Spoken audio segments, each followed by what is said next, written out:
En 2001, un de mes anciens patrons, Alain Rozek, qui avait des problèmes de distribution de ses produits sur la région Aquitaine, m'a contacté pour l'aider à trouver une solution.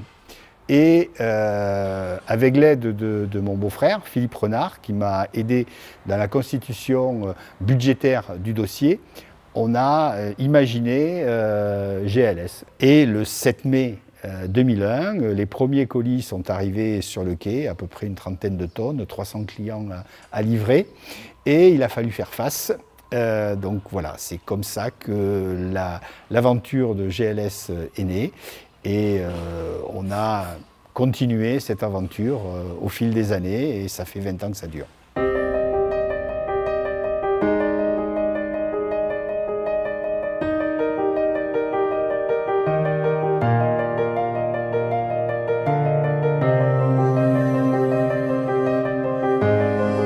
Ce 7 mai 2001, c'était le jour où nous avons démarré, mais on a démarré bien longtemps à l'avance en travaillant quasiment jour et nuit. Et ce 7 mai 2001, les colis ont commencé à tomber sur le quai, de nombreux colis qui faisaient du bien pour le futur chiffre d'affaires. Mais l'informatique ne fonctionnant pas, il a fallu faire tous les récépissés à la main. Apprendre comment faire les récépissés, ça c'était une autre affaire parce qu'on n'en avait jamais fait, surtout moi, je n'étais pas dans le transport. Et on a recruté les enfants, les copains des enfants, les neveux pour écrire tous les récépissés. Et les journées se sont succédées aux journées précédentes, aux nuits précédentes où nous travaillions à l'époque, je pense, aux alentours de 20 heures sur 24 pendant de nombreux mois. Ce qu'on a transmis, c'est certes une entreprise, enfin, c'est la partie visible de la transmission. Je pense qu'on a eu de la chance dans ces 20 années de faire de belles rencontres. Oui, tout à fait. Et on retiendra effectivement de ces 20 années toutes les rencontres qu'on a faites. On ne retiendra que les belles rencontres. Il y en a eu des moins bonnes, il faut se l'avouer. Mais c'était important. Donc ce qu'on a inculqué aussi aux enfants, c'est effectivement cette curiosité d'aller au-devant des autres et de regarder souvent ce qu'il y a derrière, pas devant, parce qu'il est facile à voir pour tout le monde. Ça, c'est trop simple, c'est à la portée de tout le monde. Puis les valeurs qu'ils ont depuis la naissance, hein, de respecter l'autre, de travailler, d'avancer, d'innover. Voilà. Et puis les valeurs, effectivement, c'est de donner sa chance à plein de monde, parce que quand on a démarré, on n'avait pas beaucoup de moyens, donc on a recruté des gens qui n'étaient pas forcément du métier.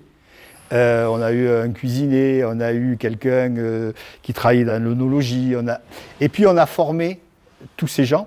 Et la grande satisfaction, c'est de voir que beaucoup de ces personnes nous ont accompagnés, d'autres sont allés voir ailleurs parce que l'entreprise était trop petite ou ils voulaient se forger, grâce à cette expérience, en forger d'autres. Mais ce perpétuel mouvement a permis aussi d'enrichir l'entreprise par de nouveaux talents.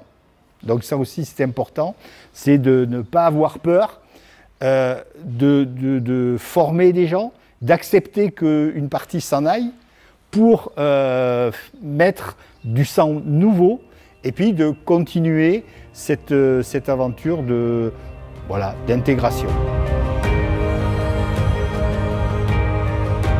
Dans un premier temps, on est fiers.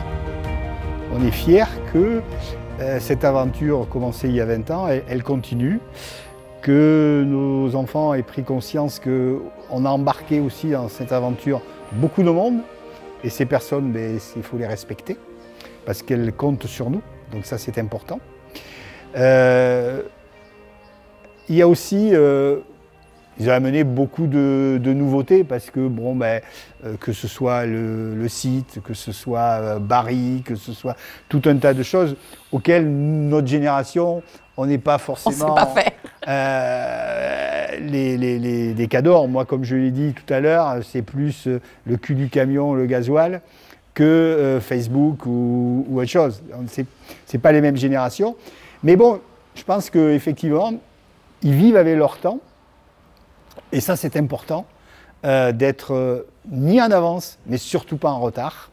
Et je crois que ce qu'on peut voir, c'est qu'effectivement, tout ce qui est fait depuis quelques années à la fois l'intégration de nouvelles personnes qui amènent aussi de nouvelles technologies, techniques, et que grâce à ça, eh bien, effectivement, j'ai l'impression que GLS et maintenant Goevia est bien dans son temps et peut entamer de nouveaux projets avec beaucoup de confiance. C'est très émouvant de savoir que des jeunes qui sont là depuis 1, 2, 3 ans ont cherché effectivement à ne pas nous oublier. Et quand on nous a expliqué d'où venait le mot Goevia, le G de Gonzalez, le O et le E de Joël, le E et le F de Ève et via la route, bon, c'était un bon résumé de ce qui s'était passé et de ce qui allait se passer à l'avenir. Donc c'est une bonne chose. De toute façon, quand on a transmis, on leur a laissé les rênes, on les aide s'ils ont besoin, mais on n'intervient plus. Ça, c'était clair.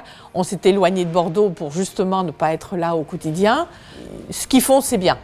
S'ils ont besoin de nous, on est là, mais ce qu'ils font, c'est bien. C'est une belle aventure. L'entreprise, GLS, Goevia et famille Gonzalez.